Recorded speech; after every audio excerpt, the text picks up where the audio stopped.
All right, we're back today with Ricky Caplin. Ricky is the CEO of the HCI Group, which is based in Jacksonville, Florida. Ricky, thank you for doing this. I appreciate you being on here. And how's it going? Good. I appreciate the invite. This is a great opportunity. It's going as you just saw earlier when we were speaking. I have 2-year-olds and 5-year-olds jumping in my Zoom conversation, so it should be entertaining. Well, that's kind of typical nowadays, so I don't think anybody's going to think twice about it. But I can only imagine trying to run a large company with your kids running around, but a lot of people are now. So with that, maybe just kind of tell us, obviously the pandemic's been upon all of us. I know it's impacted you guys, but first, give us just a little, a snapshot of HCI. Tell us a little bit about your reach. Yeah, no, thank you. The HCI Group, we are a wholly owned subsidiary of Tech Mahindra, one of the leading digital transformation companies globally. And so we do everything from strategy, implementation, training, and support of electronic health records to offering managed services around infrastructure and applications to helping organizations create their digital roadmaps and innovation strategies. Gotcha. And so you're in hundreds and hundreds of hospitals, particularly here in the US. And obviously, what did it do when the pandemic hit early March? What type of impact did it have? And perhaps I'm sure you had to pivot a little bit. So what did you do?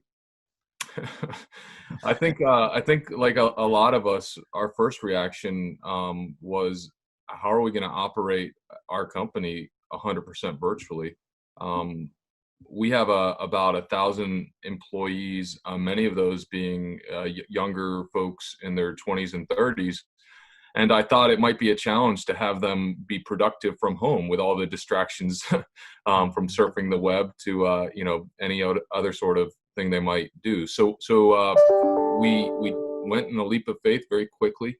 We already had licenses to Microsoft Teams and Zoom and WebEx, and so we decided to start leveraging those. We implemented some agile processes where we started having daily huddles from 8 a.m. in the morning to lunchtime, to where every person in the company was touched and we were able to monitor our metrics. And what we found is we were actually able to be more productive, more efficient, and operate more profitably. And we identified some areas of waste as well. So that was I guess the first thing we did was we figured out how to operate and communicate amongst each other.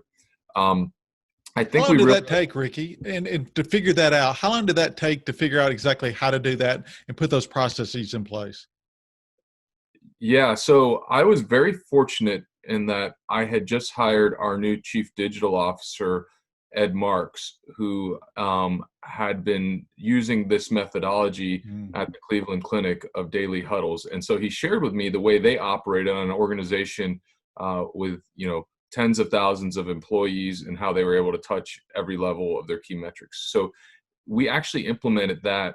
I think we decided we were going to go all virtual on a Friday, and then the next Monday we did it. Now, it's been a continual improvement, and it will always be as we change our metrics and everything, but it happened very quickly.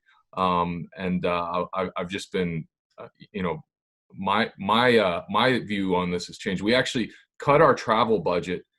This is internal travel budget in half for when COVID comes back. We never plan to travel like we used to. Mm-hmm. And you think you'll be able to do it virtually with the meetings with your hospital clients virtually? Yeah, I mean, especially health systems right now, unless you're, integral to, something that needs to be done in person, they don't want strangers coming on site to share with them and consult. And frankly, many of them are virtual now. That's been one of our hottest items, is our workspace as a service and work from home solutions to help our clients be all virtual. Mm-hmm. So you said, obviously that was an early decision you made, and so you're definitely going to carry that forward, and that might change your square footage and different offices and things as well going forward.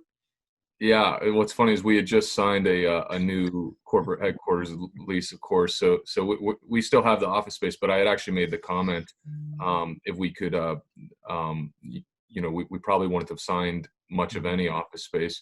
And one thing we did, we actually ran into some delays on our build out and ability to move. So we had no office space for, I think, a couple months where we were 100% virtual, even if we could have had the opportunity to go in the office. And so obviously I'm guessing this is going to impact your top line revenue a little bit, but how did you actually, dig in and help some of those clients that you had, and how did you prop them up during the pandemic? Yeah.